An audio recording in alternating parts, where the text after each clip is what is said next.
So my experience of visible hidden disability is that I have dyslexia and dyspraxia. So I was diagnosed when I was fairly young in school, and then I didn't have a huge amount of support put in place for me in school at the start of my education, so I did struggle quite a lot.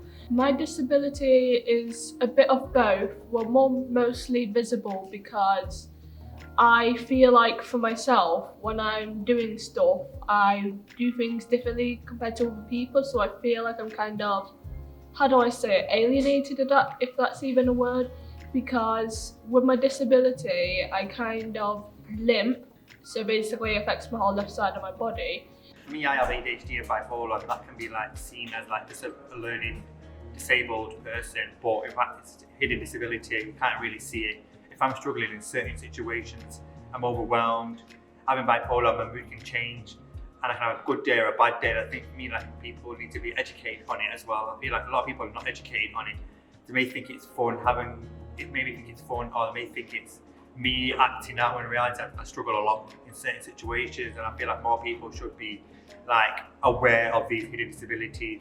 I suppose what I'd like people to know, in my opinion, is that the environment and different situations are what cause disabilities for people.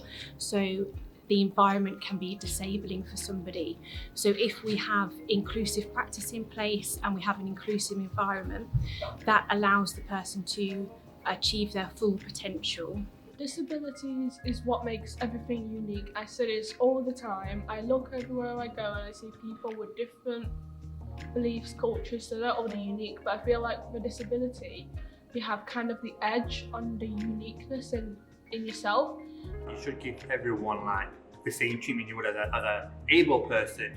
Just because we may have differences or maybe a bit different towards you, you should treat someone in a way. And I think for me, it impacts me a lot where some people don't take it seriously, some people don't class as a disability. But having a disability means you can bring something different and something that nobody's ever seen before. Personally, I don't see disability as a bad word. I think it's fine to use that word, and different people feel comfortable using different terminology.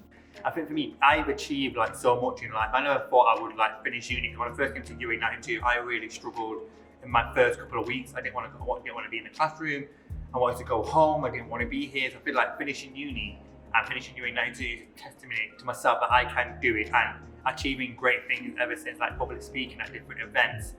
My business is where I basically want to motivate people, not just people with disabilities, because I started my own journey with a disability. I want to cater to all individuals, because I don't want people to be felt left out, because I felt left out myself all the time, as in I always thought I'm just gonna have a desk job, and from past experience I know that's not me, as in I would fidget a lot, so I know sit down jobs are a thing for me. For me, my main thing was being able to achieve a degree. So through school, I definitely kind of felt that I was being fed the narrative that maybe I wasn't good enough, that I wouldn't be able to achieve much educationally, and that I probably wouldn't be able to get into university. So it wasn't something for me to aim towards. But then through my own kind of determination, I used those negative experiences I had in school to fuel myself and try and push through, and I did achieve a degree in the end, which I've always been very proud of. I think that's still my biggest achievement, and it's allowed me then to go on to do the career that I want to be able to do.